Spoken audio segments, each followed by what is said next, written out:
We're getting closer and closer to the general election, so every poll that comes out gets a whole heap of attention, a whole heap of discussion, people looking at it to say what it means. So let's look at what the latest polls have been saying about the party standings, meaning if an election were called, who would Jamaicans vote for? I'm Dionne Jackson Miller. Thanks so much for joining me.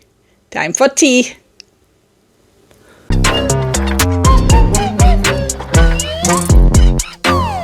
So when you publish a series of polls, the last one that comes out, the one you save for last, is always the big one, the party standings. If an election were called now, would you vote for the Jamaica Labour Party, the People's National Party, or another party? Or is it that you're not voting, or you're not sure? So there are two sets of polls now being reported, and they are not saying the same thing. And of course, that makes everything more interesting, right? Who is right? The latest nationwide Blue Dot polls were carried out from January 21 to February 1, 2025. They said the Jamaica Labour Party had opened up a 6-point lead over the opposition People's National Party. 34% of people polled said they'd vote JLP, 28% for the PNP, 38% undecided. Now this compares to their September 2024 polls when they said both parties were in a statistical dead heat, with 31% saying they'd vote JLP, 28% saying PNP. No, this is not what the RGR Gleaner, Dionne Anderson polls have been saying, and just as a reminder, I do work for the RGR Gleaner group. I am going to be showing you both sets of polls, so you have the information, you can make up your own mind, but I'm actually concentrating on the RGR Gleaner group, Dionne Anderson polls. So this is what the RGR Gleaner, Dionne Anderson polls were saying. They said that the PNP holds a 4.7% lead over the Jamaica Labour Party, and the polling for this particular survey was done from January 30 to February 12, 2025. It has the PNP polling 35.4% to the JLP's 30.7%, uncommitted coming in at 33.9%. Now this compares to the polling in September 2024 when the RGR Gleaner Dionne Anderson polls reported a 9.1% lead in favor of the PNP, which was polling at 39.3% to the JLP's 30.2%. 30.5% of respondents said they were uncommitted. Now, both parties, both the JLP, the PNP, as well as pollster Dionne Anderson, have said they think that 9-point lead that the PNP was showing in September 2024 was because the PNP was coming out of its annual conference with all the excitement that creates with the speech by the party leader Mark Golding, and that it gave them a kind of artificial bounce. So when you look at the poll that was conducted January into February 2025, you see that the PNP has lost ground. The JLP has actually remained more or less the same, leaving the PNP now less than 5 points ahead of the JLP going into this crucial stage ahead of the general election, which has to be called by September 2025. When you look at the nationwide Blue Dot polls, though, they're saying the JLP has gained 3 percentage points to move from 31% in September 2024 to 34% in January 2025. Nationwide Blue Dot have the PNP holding steady at 28% in September 2024 and again in January 2025. So the nationwide Blue Dot poll shows a JLP ahead by 6%, and the RGR Gleaner Dionne Anderson poll shows a PNP ahead by 4.7%. These polls took place at about the same time. I don't see any significant events that took place in about that last 2 weeks in January that would have made such a difference in terms of polling. What do I think about them? Well, as I mentioned, I do work with the RGR Gleaner group, so while I'm giving you the information on the nationwide Blue Dot poll so you can make up your own mind, I'm working with the polls from the RGR Gleaner group. Even taking the PNP conference into consideration, I do think we're seeing a tightening of the race.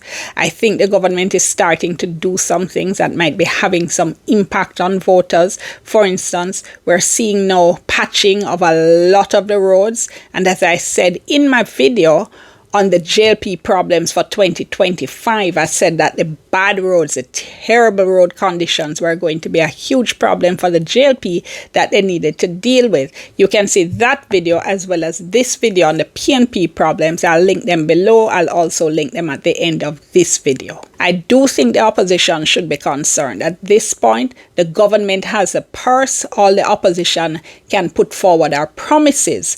And if people start to see some of their most annoying problems being dealt with, is that going to influence how they look at their vote and who it is they want to vote for? For instance, look at one of the other poll results coming out from the latest RJR Gleaner Don Anderson polls. People were asked if the country was moving in the right direction or the wrong direction. And 29% of the people polled in January 2025, January into February, said the country was moving in the right direction. This is a 7% increase from September 2024, when 22% of people said the country was moving in the right direction, while the percentage of people who said the country is moving in the wrong direction has fallen from 58% in September 2024 to 47% in January to February 2025. 24% in January to February 2025 said they weren't sure or they didn't answer, compared to 20% in September 2024. Now, the JLP also has to be concerned, because 47% of the people polled saying that the country is moving in the wrong direction. That's still nearly half. And they're still polling behind the PNP with time running out now. This is the last budget debate before the general election. The government and the opposition are going all out. The government dipping into its goodie bag, while the opposition making a bag of promises. Now, I do think it's a pity we can't do what the Americans can do, right? With the bag of polling, the whole heap of polling, monthly polling at this stage even would be really, really good.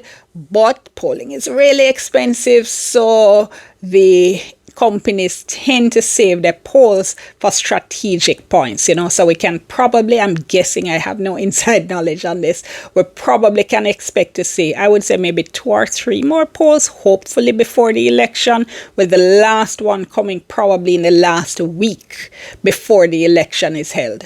So after the budget debate, I think we can expect to see now both parties really doubling down and trying to get their messages out there, especially trying to lure people out of that uncommitted column. We do traditionally see the uncommitted column shrink the closer you get to an actual election, and when people say, oh, there's actually an election, and they start to make up their mind as to who it is they really want to vote for. The issue of people not voting at all, voter apathy, that's a real problem for us as well, and I'll do a separate video in a little while looking at that particular issue. So there's still a lot that can change. Neither party can afford to get complacent. Of course, once you have the election announcement made, then it's a race to the finish line. But even before the election announcement is made, though, we've started to see stepped up campaigning. Door-to-door campaigning is now going on. After the election announcement, now there are different things we're going to see. We're going to see the ads bombarding us on traditional as well as social media. We're going to see the political debates. The parties are already in talks with that. On that, the Debates Commission has already started to do work on that. We normally see a debate on financial issues, a debate on social issues, and of course, the leadership debate. So, whole heap of political excitement still to come. I'll be covering a lot of it on the channel. Hope to see you here. Drop your comments down below. Tell me what you think of the latest party standings. Of course, all I ask is that you be civil. All right. I'm Dionne Jackson Miller. Thank you so much for being here. Remember to like the video, share it with someone you think might be interested, subscribe to the channel, and click that notification bell. All of that helps the channel grow. Well, once again, thank you so much for watching. Go and drink my tea.